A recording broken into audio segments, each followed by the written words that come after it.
है हमारे इस टॉपिक में कक्षकों में इलेक्ट्रॉन के भरने संबंधी नियम यानी कि rules of filling electrons in orbitals.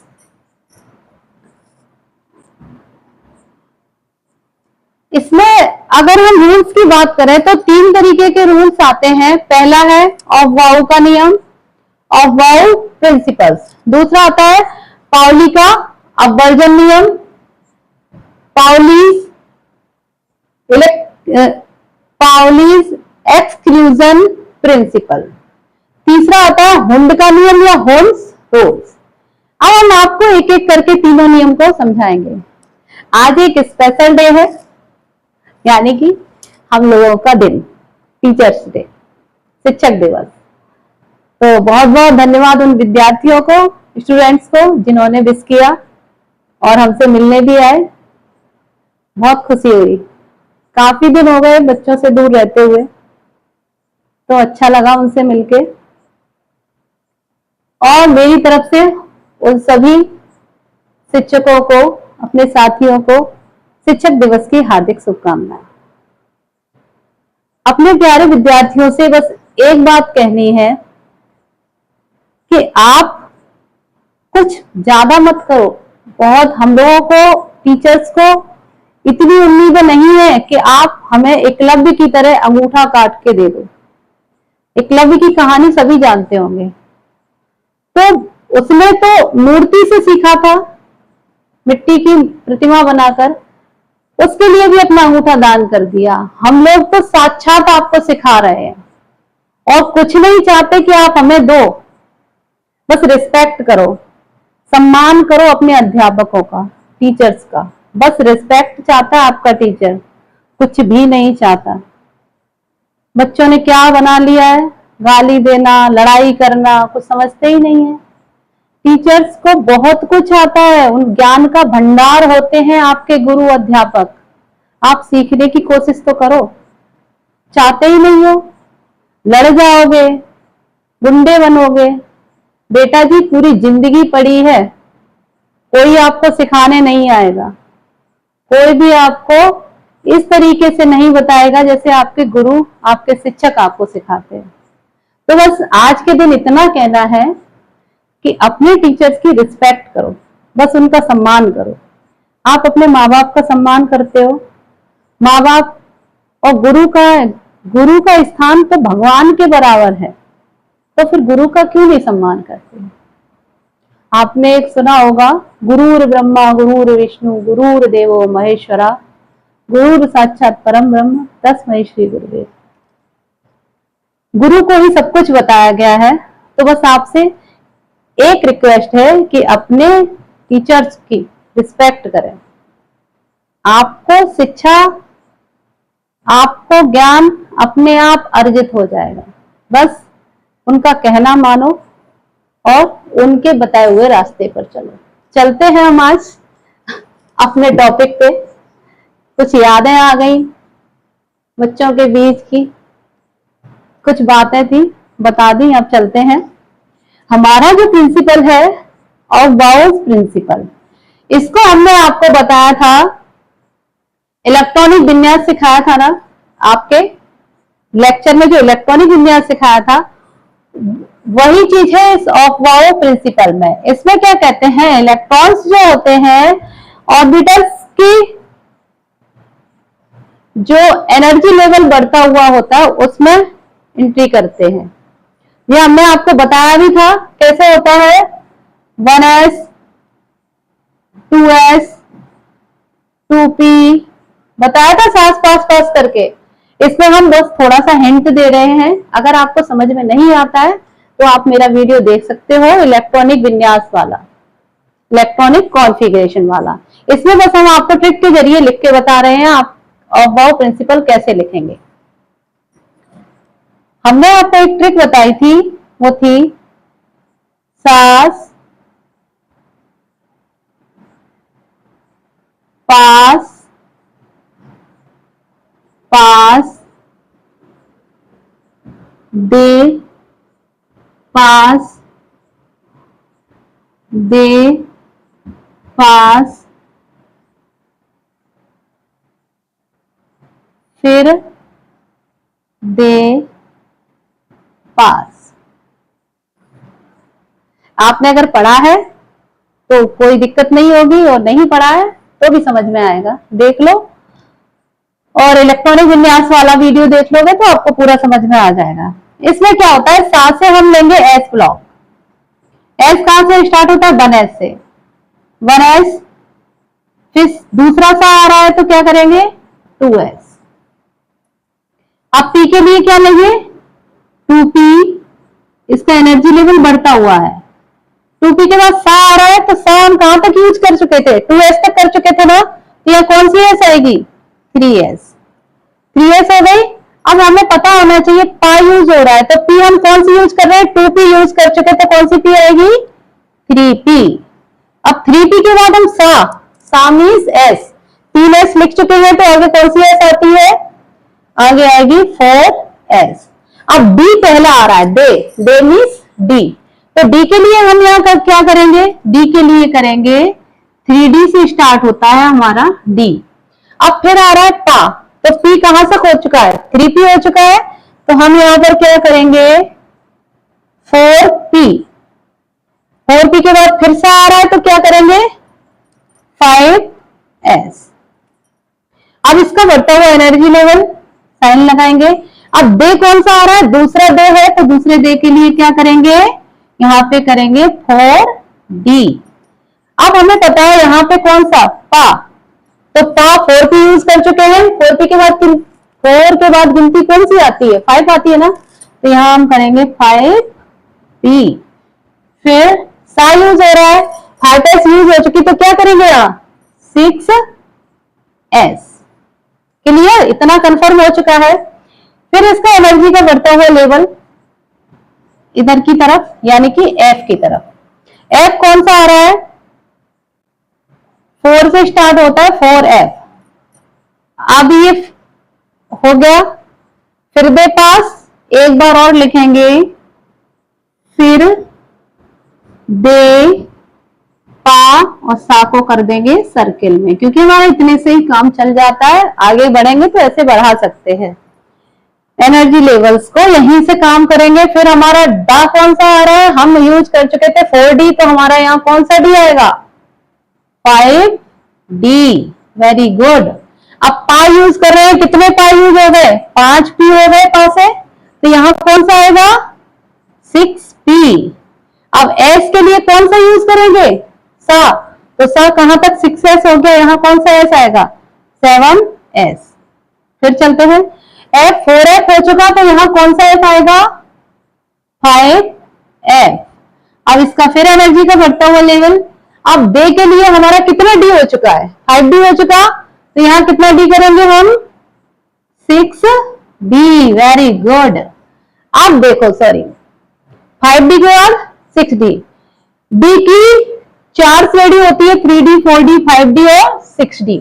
जब आप पढ़ोगे डी ब्लॉक, पढ़ाएंगे हम क्यों नहीं पढ़ाएंगे, जो डी ब्लॉक पढ़ोगे ना बहुत एंटरटेनमेंट होगा, और आप पढ़ोगे उसकी 4 श्रेणियां, 3d श्रेणी, 4d श्रेणी, 5d series and 6d series. तो हो गया यहाँ तक हमारा 6d। अब आते हैं, हमें पता है यहाँ p कहां तक हो चुका, 7p, 6p हो गया, तो यहाँ क्या आएगा 7p। आगे डॉट डॉट करेंगे तो हो सकता है, बस हमारा हो गया काम। ये ऑफ वाव का नियम है, और ज्यादा पढ़ना है तो आप आगे देख सकते हो इलेक्ट्रॉनिक विन्यास वाले में।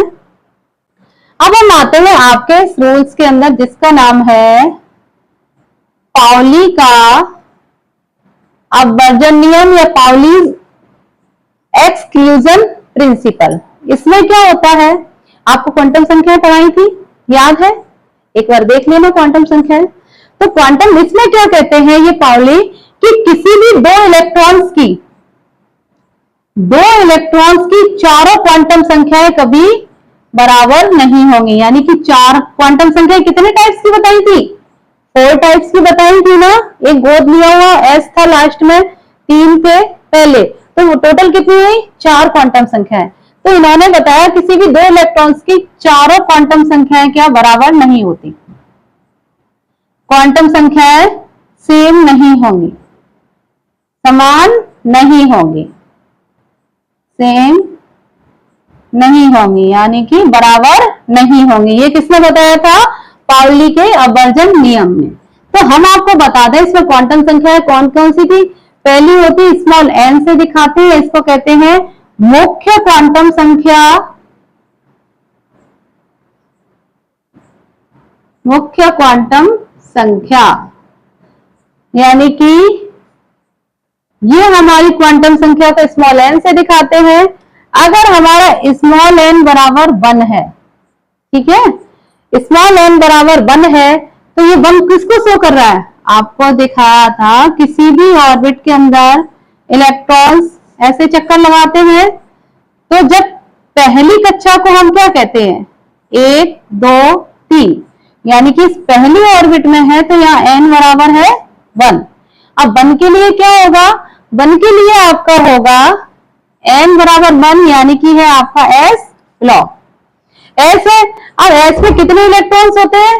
s के अंदर आएंगे 2 इलेक्ट्रॉन, एक ऊपर एक नीचे, ठीक है। अब n बराबर 1 है तो इसके लिए l क्या होगा? l होता है आपका द्विगंशी क्वांटम संख्या, ठीक है, द्विगंशी क्वांटम संख्या। अब l के मान डिपेंड होते हैं n के मान से, ठीक है। तो n बराबर 1 है तो l बराबर कितना आएगा?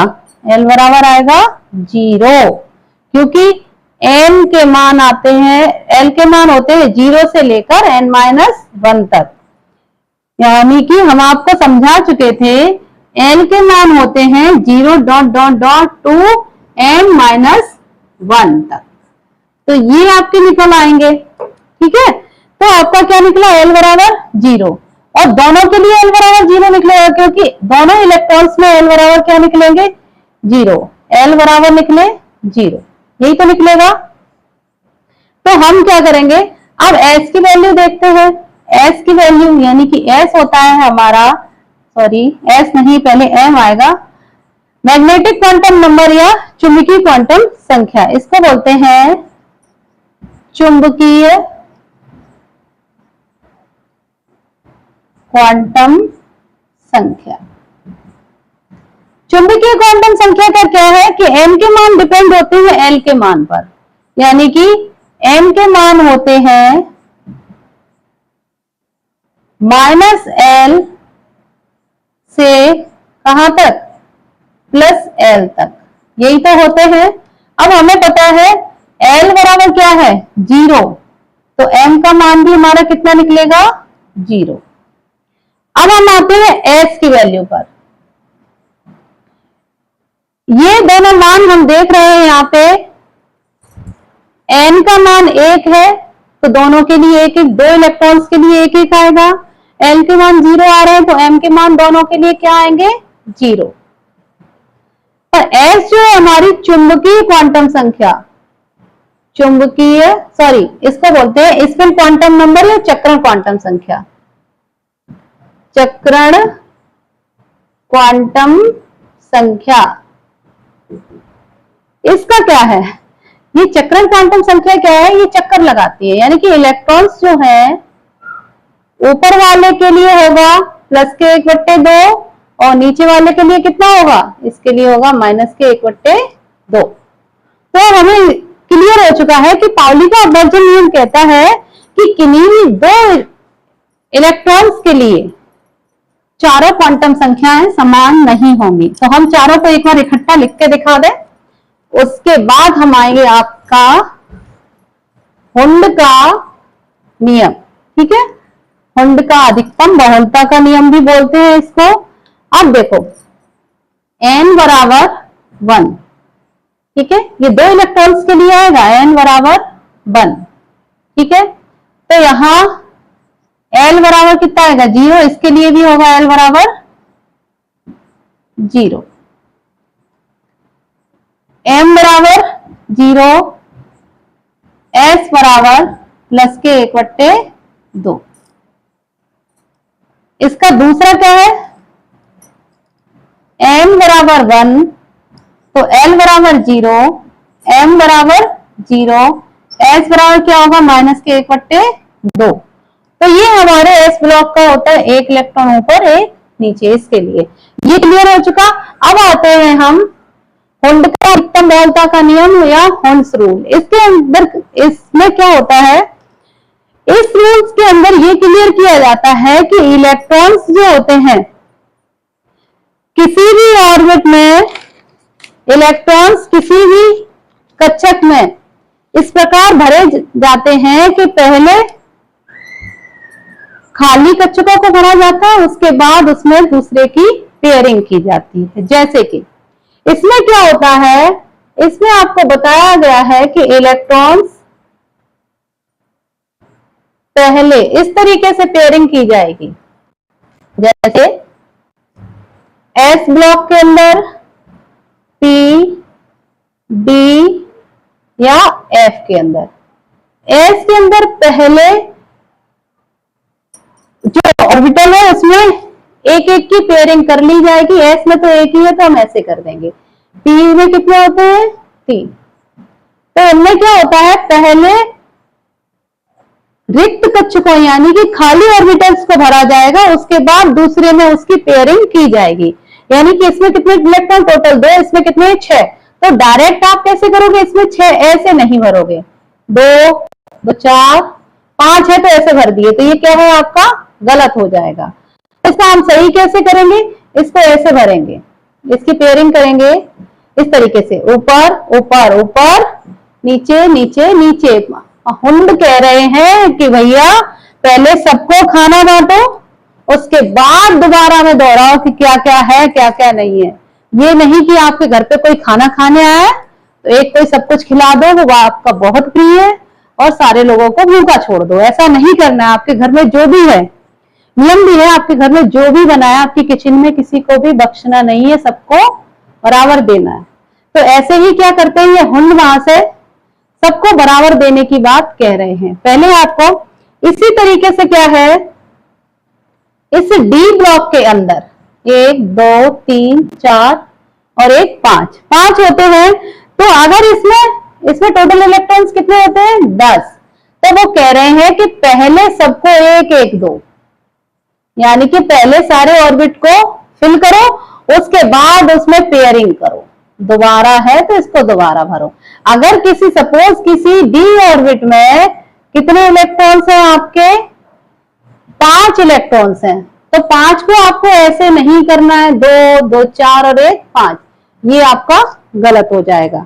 5 करने के लिए आपके इसकी पेयरिंग वैसे ही करनी है जैसे हुंड ने कहा है, ऊपर ऊपर ऊपर ऊपर ऊपर। ठीक है, तो ये आपका क्लियर होगा।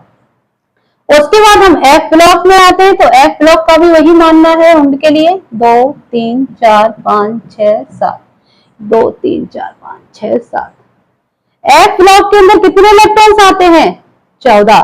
तो 14 की पेयरिंग कैसे करेंगे, पहले सबको 1 1 2 7 तक। उसके बाद ये आपके क्वेश्चंस आते हैं पेपरों में, बच्चे इसको दिमाग से नहीं लेते और बहुत इजी है, लिख लो। आप इसको लिखो मत, बस इसको समझ लो। अगर समझ सकते हो तो लिख भी दोगे। इसमें इलेक्ट्रॉन्स की पेयरिंग कैसे की जाएगी, 1 1 1 1 ऊपर ऊपर भर दो, फिर इसके नीचे नीचे नीचे नीचे नीचे नीचे नीचे। अगर किसी F ब्लॉक के अंदर कितने सपोज हैं आपके 6 इलेक्ट्रॉन्स, तो 6 इलेक्ट्रॉन्स को आप ऐसे दे दोगे, 1 2 3 4 5 6 7, 3 4 5 6 7। 6 इलेक्ट्रॉन्स को आपको ऐसे नहीं देना है, 1 2 3 4 5 6। मतलब ये 3 आपके बहुत प्रिय है, उनको सबको खाना पीना दे दिया तो 6 पूरे इसमें आ गए। तो ये कैसा हमारा गलत हो गया। दीदी का विधान कहता है, मतलब बड़े बुजुर्गों का भी कहना है सबको बराबर दो, तो हमें उन्हीं के अनुसार चलना होगा। और हुंड उनके क्या है, बहुत प्रिय है। 1 2 3 1 2 3 4 5 6 7 1। इसमें 6 कैसे पेयरिंग की जाएगी, ऐसे की जाएगी, 1 2 3 4 5 6। ये आपका होगा करेक्ट, F बराबर 6 के लिए। अब हमारे ये नियम रूल्स पूरे हो गए हैं। अगर आपको इनमें से कोई दिक्कत है, डाउट है, तो आप कमेंट करके बता सकते हैं। और